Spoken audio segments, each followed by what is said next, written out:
Very good afternoon to all our viewers. You're watching live and breaking at 12. I'm Suesha Sawant with Niranjan outside ISTRAC, which is the ISRO Telemetry and Tracking Command Center. In a few hours, we'll be going in. And Niranjan was just at IISc. As Niranjan, we were talking about the new space policy of India in 2023, of the increased participation from private players, researchers, startups, and where India is really placed and how we are moving strides when it comes to space exploration and the very ambitious projects that we are attempting.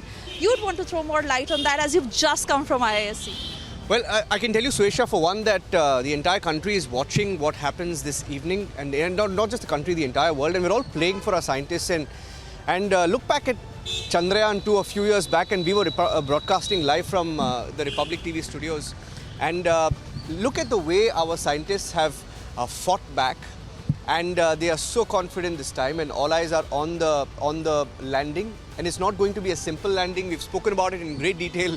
And I think just to put it short, the last 18 to 20 minutes, when the final terminal descent happens, that will happen in about 18 to 20 minutes. And that 18 to 20 minutes will cover 745 kilometers roughly, when there is a braking system, and there is an altitude hold, and then there is an eventual soft braking, and then it eventually lands. The entire process will take 18 to 20 minutes, and I think at starting 5 p.m.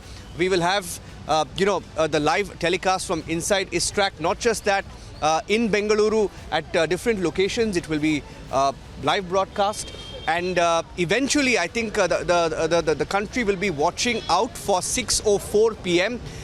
Because initially scientists had said that in case of any last minute technical obstacle, they could be looking at a landing on maybe the 27th, but I think the team at ISRO is extremely confident that it's going to happen today. So on that note, if we can go across to Gursimran, we have a team of reporters across the country tracking the excitement.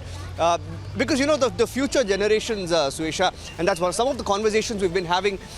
The future generations, for them, this will mean a lot. Why are we spending? And people are talking about, okay, so why are we spending so much of money? It's not. In the larger scheme of things, this is what we need to do for future technology. And like one of the scientists was saying, it's like this. You spend 1 rupee or you invest 1 rupee in space today, the return is 100 rupees years later. It's 100, it's manifold. I mean, you can't put a number to it. And I think people will be really silly if they're looking at, the kind of money that we are putting in. And trust me, this is going to be interesting. And we were talking about the possibility of using water as a propellant in the future, right? Now, there are many possibilities of what could happen and what could come out of this successful project and the successful landing. The landing itself, the entire world is looking at India to see how we do the soft landing, and that itself will be a milestone in itself. Let's go across to